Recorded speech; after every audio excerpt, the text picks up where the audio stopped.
अगर आप भी यूपीएससी या यूपीपीसीएस मेंस की प्रिपरेशन कर रहे हो तो शायद आपने भी ये सोचा होगा, आंसर राइटिंग कैसे स्टार्ट करूं। मेरे साथ भी एग्जैक्टली यही प्रॉब्लम थी।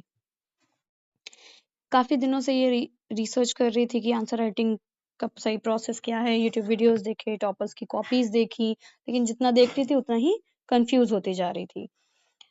फिर हर बार लगता था कि पहले पढ़ लेती हूँ, फिर सिलेबस कंप्लीट हो जाए, फिर आंसर लिखूंगी, लेकिन सच बताऊं वो परफेक्ट टाइम कभी नहीं आएगा। फिर मैंने क्या किया, चैट जीपीटी की help Lee. Hello everyone, welcome back to Guiding Learner. In this video, I am going to tell you how ChatGPT is helping me in my mains answer writing. तो जब मुझे प्रॉब्लम हुई answer लिखने में, start करने में, तो मैंने चैट जीपीटी की हेल्प ली और मैंने उससे पूछा कि how to start writing mains answers, कि कैसे लिखना स्टार्ट करूं। तो आप देख सकते हैं कि मुझे क्या क्या हेल्प मिली। सो चैट जीपीटी कहता है कि don't begin with 15 marks answers. तो मतलब पहले आपको स्टार्ट करना है कि आपको लिखना ही है, पहले लिखना स्टार्ट करना है। Phase 1, for 7 days learn the framework. Framework क्या होता है, introduction, then body and then conclusion. तो पहले हमें फ्रेमवर्क सीखना है, हमें ये नहीं मास्टर नहीं करना है कि आंसर राइटिंग एकदम से स्टार्टिंग कर रही है तो बहुत अच्छा ही आंसर लिखना है। पहले हमें फ्रेमवर्क को समझना है और उसको सीखना है। तो introduction, then body and then conclusion.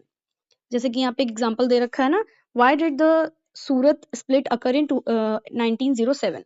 तो उसका इंट्रोडक्शन हो गया, the Surat split divided the Indian National Congress into moderates and extremists due to differences over methods of freedom struggle.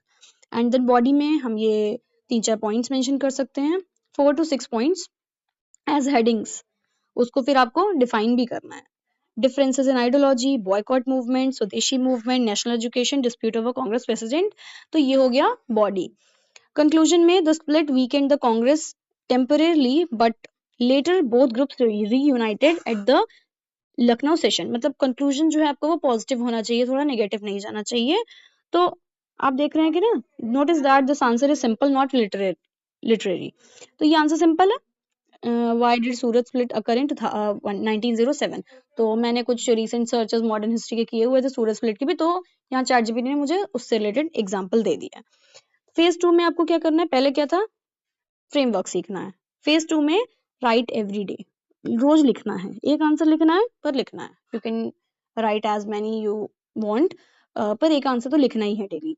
तो अब जो बेसिक टाइम होता है ना, मतलब कि हाँ एक आंसर 7 मिनट में लिख लेना है, और जो टाइम लिमिट सेट करी होती है हम लोगों ने, तो अभी वो नहीं देखनी है। पहले लिखना है, खाली 5 मिनट सोचना है, 10 मिनट लिखना है, और 5 मिनट चेक भी करना है। अगर आप स्टार्टिंग से ही टाइम फॉलो कर पाते हैं तो बहुत अच्छी बात है, लेकिन अभी आपको उस पे नहीं फोकस करना है। पहले लिखना स्टार्ट करना है। फिर आपको क्या प्रोसेस फॉलो करना है, ये don't read another source while writing. मतलब ऐसा नहीं कि आपने पढ़ा, सोचा, फिर लिखना स्टार्ट किया, लिखते लिखते भी नहीं आ रहा तो फिर सोर्स पढ़ रहे हैं, फिर लिख रहे हैं, ऐसा नहीं करना है।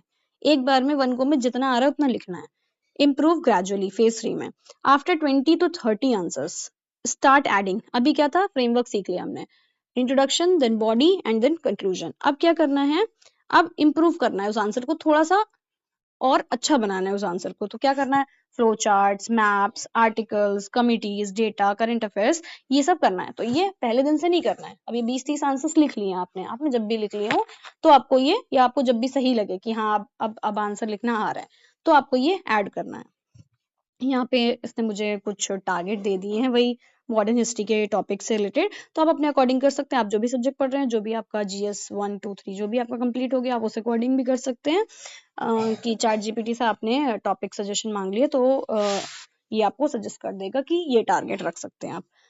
सो these topics are familiar, so you can focus on writing not memorising.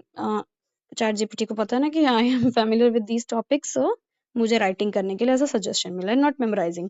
Here's the challenge. Okay, यहाँ पे क्वेश्चन दे दिया मुझे करने के लिए। सो इसके बाद मैंने सोर्स पूछा कि मुझे डायरेक्टली मतलब करना क्या चाहिए, पहले बुक्स पढ़नी चाहिए या डायरेक्टली आंसर लिखना स्टार्ट करना चाहिए। एज मेंस की तैयारी अगर कर रहे हैं तो सबने प्रीलिम्स की तैयारी करी होगी या कर रहे होंगे, या रिवीजन चल रहा होगा, तो ऐसा होगा। तो चैट जीपीटी सजेस्टेड मी कि कुछ नहीं करना है इन दोनों में से, ना मेंस बुक पढ़नी है ना डायरेक्टली आंसर राइटिंग करनी है। The best approach is read a little then write immediately, मतलब थोड़ा सा पढ़ना है फिर लिखना है। अब इतनी अंडरस्टैंडिंग तो होगी ना कि सूरज स्प्लिट के बारे में तो आपको पता होगा, हो सकता है कुछ पॉइंट्स नहीं याद हो, तो आपको पढ़ना है उस टॉपिक के बारे में, देन सूरज स्प्लिट का क्वेश्चन है उसके बारे में लिखना है, जो भी याद रहेगा उस according. Many aspirants spend months reading mains booklets, topper copies and coaching notes. They feel productive, but when they sit to write, the page is blank. मतलब बहुत सारे एस्पिरेंट्स करते हैं, महीनों निकाल देते हैं, बुक्स पढ़ते हैं, कॉपीज पढ़ते हैं, नोट्स पढ़ते हैं, और उनको लगता तो है कि हाँ आता है, कुछ सीखा है, कुछ याद है, लेकिन जब लिखने बैठते हैं तो नहीं लिखा जाता है। Here is a better sequence. सबसे पहले क्या करना है, read one topic, like Suraj split था, ओके यहाँ पे वही दिया है, 20 to 30 minute according to you, आपको जैसा भी टाइम लगता है उसको टॉपिक को पढ़ना है। Understand the causes event consequences, मतलब पूरा पढ़ना है, ऐसा नहीं खाली ऊपर ऊपर से पढ़ लिया, हेडिंग्स देख ली या पॉइंट्स देख लिए, वैसा नहीं करना है, तो पूरा पढ़ना है। Read 2 to 3 model answers, topper copy से पढ़ सकते हैं, मॉडल आंसर्स पढ़ सकते हैं, कहीं से भी, मतलब आंसर्स पढ़ने हैं। Don't notice how they, okay don't memorize them, मतलब उसे पढ़ना है पर याद नहीं करना है। याद करने का तो मतलब ये हो गया ना कि याद कर लिया वही उठा के लिख दिया।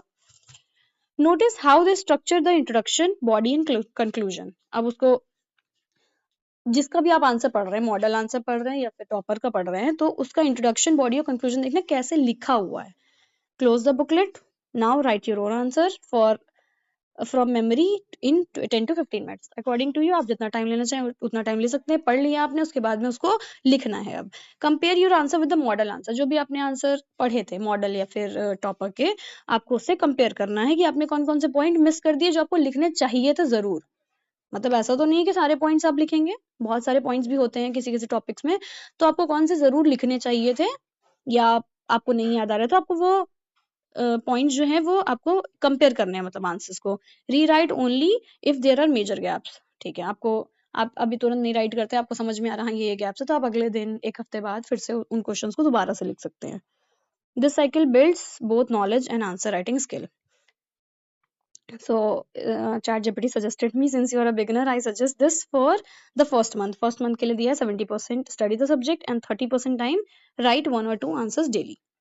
For after about a month, increase answer writing to 40 to 50% of your preparation time. मतलब पहले पहले तो क्या करना है, एक महीने के लिए 70% अपना टाइम पढ़ने में लगाना है, 30% आंसर लिखने में, एंड आफ्टर दैट आपको आधा आधा टाइम लगाना है, मतलब आधा टाइम अपनी प्री के प्रिपरेशन के लिए या फिर आपको पढ़ने में, और आधा टाइम लिखने में। One more thing, don't try to copy topper language. ऐसा नहीं है कि टॉपर्स ने जैसा लिखा आपको वैसे ही लिखना है। इन UPPSC, a clear, well-structured answer with relevant points usually scores better than an answer full of complicated words. ऐसा नहीं है कि खाली complicated words, difficult words दिखाने हैं, तो आपको एक well-structured answer लिखना आना चाहिए। तो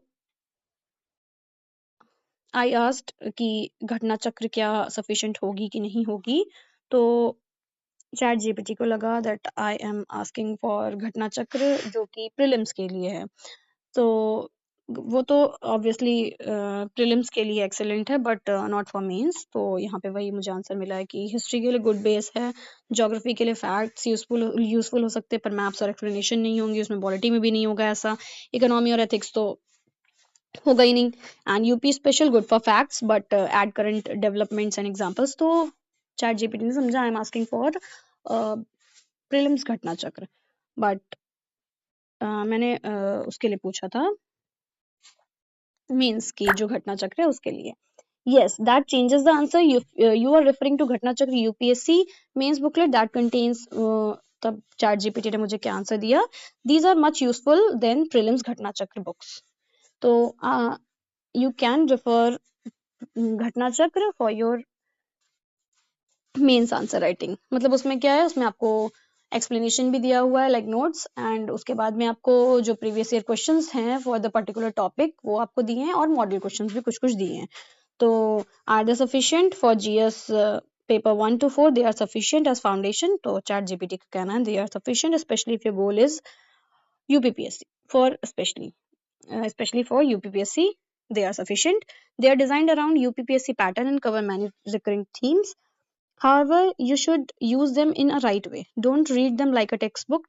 Textbook की तरह नहीं पढ़ना है। क्या करना है, एक मॉडल आंसर पढ़ा, बुकलेट बंद करी, उसको अपने वर्ड्स में लिखा, कंपेयर किया, और जो भी पॉइंट्स मिस हुए उसको अंडरलाइन कर लिया या अपने नोट्स में ऐड कर लिया कुछ पॉइंट्स को. This method will improve your answer writing much faster than simply reading 100 model answer. पढ़ते रहने से नहीं होगा, लिखने से होगा.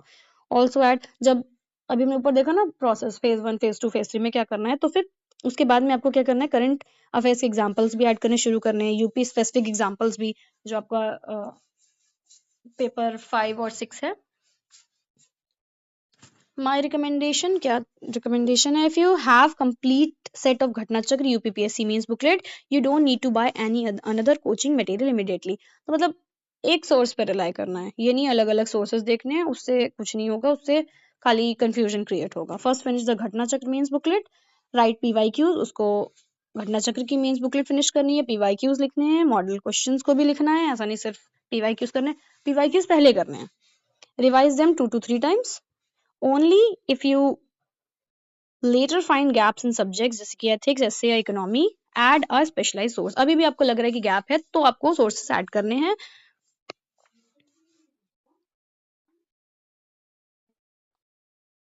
Okay, तो this is how आप चैट जीपीटी को यूज कर सकते हो फॉर योर अंडरस्टैंडिंग. आपको क्या प्रॉब्लम है, या आपको क्या आंसर लिख रहे हो तब भी नहीं लिखे जा रहे हैं, या फिर क्या तरीका है, प्रोसेस से पूछ सकते हो. And it can help you in answer writing in starting.